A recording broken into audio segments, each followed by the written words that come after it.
Win big with new DRF All Access past performances. With one best-in-class product, you now get all 3 past performance formats. Go to DRF.com and use coupon code 1FREEPP for a free single card today. Hey everyone, Ashley Mailloux here with the Daily Racing Forum. This Saturday out at Gulfstream Park, there's a ton of graded stakes races, 7 to be exact. And the highlight is race number 13, the final race on the program. The Grade 1 Pegasus World Cup Invitational, $3 million on the line, a distance of 1.1 miles on the main track. And we'll take a look at the field here. It's a really nice field. Now, National Treasure is 9-5 on the morning line. You see First Mission 7-2, but even some other interesting horses. Hoist the Gold comes in here off a pretty big win in New York. Trademark, the winner of the Clark. O'Connor and Skippy Longstocking, both for Sassy Joseph Jr. And you have the number 6, Senor Buscador, who, when he's great, he's very, very strong. A nice late closer here who maybe can get the pace setup that he needs. He was second behind Hoist the Gold last time out. So thought this was a really nice betting event, and the pace perspective shall be interesting. So we'll look at the time form pace projections here. When you look at the time form US numbers, you see Hoist the Gold forward. You see horses such as First Mission, Grand Aspen, Skippy Longstocking, who does draw the outside, has been forward in the past. And even right behind them, Trademark and National Treasure. So the pace should be hot here for this 9 furlong event. And just to denote here, you see the late pace flag on the number 3 Dynamic One. He's a closer through and through, able to close really nicely in the Grade 2 Suburban back in 2022. We only saw him once last year. So just some things to consider here. Makes for a very interesting race, but let's dive right into it. We'll kick it off with the one here. The number 1 is Nimitz Class. This one in the George Weaver barn. Prior to that was racing down in Pennsylvania at Parks, had some nice wins there, but arguably this is going to be the biggest test in his career. He's 11 for 21, and he's very, very consistent. You can see his campaign the last 2 years. You can't really poke holes in it, but going down the page, I think some of the questions might be the distance. He is 1 for 2 at the distance, but he's had some races where typically you see him at a mile or 1 mile and 70 yards and 1 1/8 in an event like this could be tough. Has a fair bit of tactical early foot, but as I said, these are some deep waters for Nimitz Class. The number 2, O'Connor. This is one of several in here for Saffy Joseph Jr. We'll take a look at his most recent race, which was a win. It was a win in the Grade 3 Harlan's Holiday. Got a really nice trip where he split this pack just in kind of in the middle early on and makes a nice late run here up the rail. He's going to pass a couple of horses, including New York Traffic and Grand Aspen. And for him, he kept his win streak alive. Prior to that, he won the Grade 2 Fayette, and I thought the way he grinds it out here was quite nice. These are deeper waters for him once again, but his connections have been very high on him since they brought him over. He was very impressive in his first start stateside, but after that, he really never lived up to those expectations, and I think they figured him out. He's getting good at the right time. He's going to get a new rider, Paco Lopez, set to ride him here. So I think he'll be quite close to it early on, maybe not in the first 3 or 4 horses, but I think Paco's going to have some options with him and might have him a little bit more forward than we've seen in his last several. Now, we saw that late pace flag was attached to the number 3 Dynamic One, who's an interesting horse. He's a 6-year-old. He's very lightly raced in his career, just 14 starts under his belt. And I think last time out, you can draw a line through it. He needed a race. We hadn't seen him in over a year. Prior to that, look at the kind of the streak he was on. He had some really nice performances. I mentioned earlier, was the winner of the Grade 2 Suburban back in 2022. And he didn't fare too well in the Grade 1 Jockey Club Gold Cup at Saratoga. They put him on the shelf and they brought him back. And I think that race was a tightener. I think them putting him in this spot speaks a lot about him. And if he does get the pace set up that he needs, he could be flying late here, especially at this distance. He wants to go distances such as 9 and 10 furlongs, and that's what he's going to get. I don't think that 1-turn mile helped him at all in his first and only start of 2023. The number 4, Hoist the Gold, looks to be part of the pace perspective. This one for Dallas Stewart. And Dallas Stewart, no strangers to upsets, and this horse did score a little bit of an upset last time out. We'll take a look at that performance in the Grade 2 Cigar Mile Handicap, and it was an off track. The track played well to speed, and John Velasquez put this horse right into gear from the get-go. It was a big field. You see some other horses that he had faced in there. Senor Buscador is going to be second. Castle Chaos, who is the also eligible in this race, he ends up finishing third. They're closing, but they're really not getting close to him at all. He blew by his best buyer speed figure, which is a 101. He got a 109 for this effort, and he really looked good doing it. Now, obviously, I think the wet track played into it. I think the condition of just Aqueduct in general helped his chances in that spot. But I do think He's very intriguing in here from a pace perspective, and he's going to stretch back out, go down the page. It's been a while since we've seen him go longer than a mile. You have to go all the way back to February of 2023 at the fairgrounds where he did go 1.1 miles. So the distance might be a little bit of a question, but from at least the pace complexion standpoint, he could shake things up early and maybe apply pressure to some other horses in here. The number 5, Trademark. He was the winner of the Clark last time out for Victoria Oliver. A really nice performance there. He split the pack very close to the pace though early on and made a late run. Just won by a nose in there in front of First Mission, we'll talk about a little bit later. And you go down the page for him, that's the biggest win of his career. He's had several wins. He's a consistent type. He has the ability to be close to the pace. And, Fernando de la Cruz, look at his last 2 wins. He's been in the irons. Excited to see him down at Gulfstream Park to ride this 5-year-old son of Upstart. And he seems to be training well in Florida. He's had some time to get adjusted down there, been at pace and Park. He's going to look to score maybe a little bit of an upset in here, but he's coming in here off his career best race.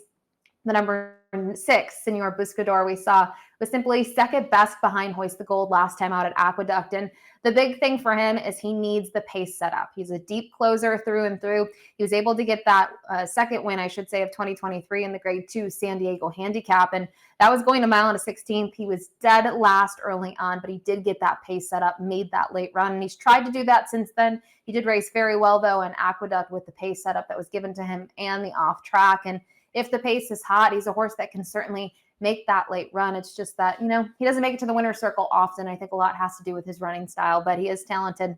You can't knock him. Just shy of being a millionaire at this point in his career. And then here's the horse that I think is an interesting one to talk about. It's the number 7, National Treasure. He's 9-5 on the morning line. And we'll take a look at his most recent performance. It's a very gutsy effort. He's going to get denied in these final stages, but he was the pace setter in the Breeders' Cup Dirt Mile. You see him on the inside. He's the number 9. When you look at the other horses in here, Cody's Wish, Skippy Longstocking, and you can see Skippy Longstocking's on the outside of that trio, but he's going to grind it out here with Cody's Wish. Some great race riding by both Flavien Prat, Junior Alvarado, and he loses by a nose. To me, this is his career best race, not just because of the number, but I thought it was really impressive. I think when you go back to the Preakness, you look at that win, everything went his way. He basically got the race handed to him. He went to the front, no one pressed him, and he was able to win at the 1.3 miles distance. That's his last win that we have seen from him. And his only other win was his maiden score, and that's my concern with him. He just does not find his way to the winner's circle that often.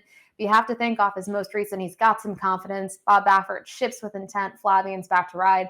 I'm not really worried about the 1.1 distance for him. I just think I wonder what happens if he does take some significant pressure early on.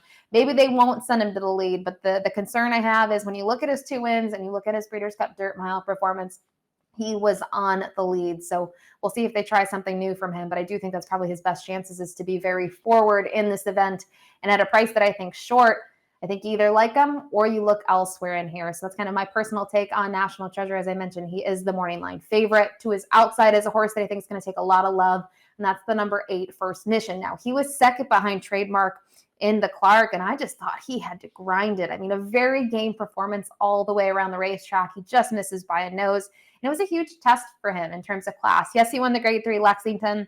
He beat Arabian Lion and Disarm, but he had to face some more seasoned, older horses for the first time in graded stakes competition like that. And I thought it was a good performance. I think his confidence of his connections says a lot about him, putting him in this spot. And look at his workout tab. He's been working lights out for this race. Really excited to see him here. And I think in terms of trip, he might get the perfect trip. He has tactical, but he can close from right off of it. And I just think Luis Saez is going to be full of options. He draws fine in here. He could be extremely tough in the Pegasus World Cup here. Now, the number 9, Grand Aspen, we did see him. He was second to O'Connor in the Harlan's Holiday. And this is his first time against graded stakes competition. You look down the page, consistently running well. He's got some actually really nice turf races. They've transitioned him, though, back to the dirt. And his last 3 efforts, they're nothing to laugh at. He's been very strong. I just wonder, off that most recent, he's going to need to take a step forward, just like O'Connor is. They're going to need to take a step forward. And, he did get caught a little bit in the end there. So we'll see what he does going back to 1.1 miles distance here at Gulfstream Park. The number 10's up next. This one trained by Antonio Sano, Il Miracolo. Third last time out in the Clark. To me, the top 2 stood out a little bit more just because this horse was a little further back. But prior to that, he was a nice second behind O'Connor in the Fayette. He was trying to make up some ground in those final stages. And horse that's maybe, exceeded expectations a little bit. He has fired some really nice races in his career so far. He has shown a little bit of versatility, just not sure where I see him against this group. I think there's other horses that just stand out a little bit more and maybe have a little bit more to offer in this spot. The number 11 Creppy is next in the field. Frankie Dettori riding here for Top Pletcher, winner last time out in that Queens County at Aqueduct, going the 9 furlong distance. A really nice performance. He didn't take a lot of love in that spot, but he got the job done. Prior to that, he had won the Discovery, and while he was no match for Saudi Crown in the Pennsylvania Derby, his last two have been quite good. It's really, when you look at him since he broke his maiden, that was his only poor effort back in form. Again, he's going to get tested for class. You look at his graded stakes races so far, and he hasn't really done much, but you're in very capable hands with Frankie Dettori and the irons, and a really nice drill at Palm Beach Downs coming into the Pegasus World Cup.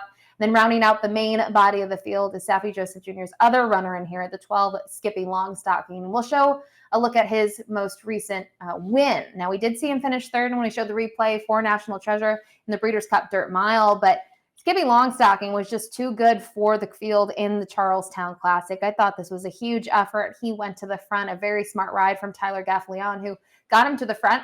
No one pressed him, and he was able to just kind of open up on them on the end. His stablemate O'Connor was second. Dash Attack, the third place finisher, came back to win next time out. And, you look down the page, he has a little bit of versatility. I think he's a horse that when you kind of look at his past performances, West Virginia Derby, okay, he stamped himself as maybe having some, ability. In every couple of races, he pops a really nice race. But I was really impressed with the Charlestown Classic. I thought the Breeders' Cup Dirt Mile was nice. He had to chase throughout, had to chase National Treasure, and still hung around for third against two really classy horses in front of him. And probably the worst thing for him here is the post. But you can see Tyler is going to ride him here. And Tyler had maybe other options in this spot. When you kind of scroll through here, he rode O'Connor in those last several, and he looks like he's gone with Skippy Longstocking here. So he's 8-1 on the morning line, and we'll see if he can overcome the post. And just really quickly, the also eligible is the number 13, Castle Chaos, who is entered in one of the other graded races on Saturday at Gulfstream Park. So that's the field, the main body of 12 runners here. It's top pick time. When I looked at this race, certainly National Treasure could win this. Even though he's got those 2 wins in his career in terms of pace in his class and what he was able to show in the Breeders' Cup Dirt Mile, he's got a big shot. But I had to go for a price. I have to go against him. And I was looking at Saffie's horses. I was looking at First Mission. And ultimately, I did go to O'Connor in here. I remember when he came stateside, they had high hopes for him, and it just didn't pan out for several starts. But his last two, he's kind of re-solidified himself as maybe having that talent. He is going to need to take a huge step forward, but curious to see what he can do against this group. He is 8-1 on the morning line, so he's my top pick. Second spot, I use First Mission. Lightly raced with those 5 starts under his belt, but he's been so strong so far with 3 wins so far. I liked his Clark performance. Then I do go to National Treasure. And at a price underneath, I'm use Hoist the Gold. I just think he can shake things up here from a pace perspective and maybe hang around for a share. But for me, I'm all in on the number 2 O'Connor and Saturday's $3 million Pegasus World Cup. Best of luck.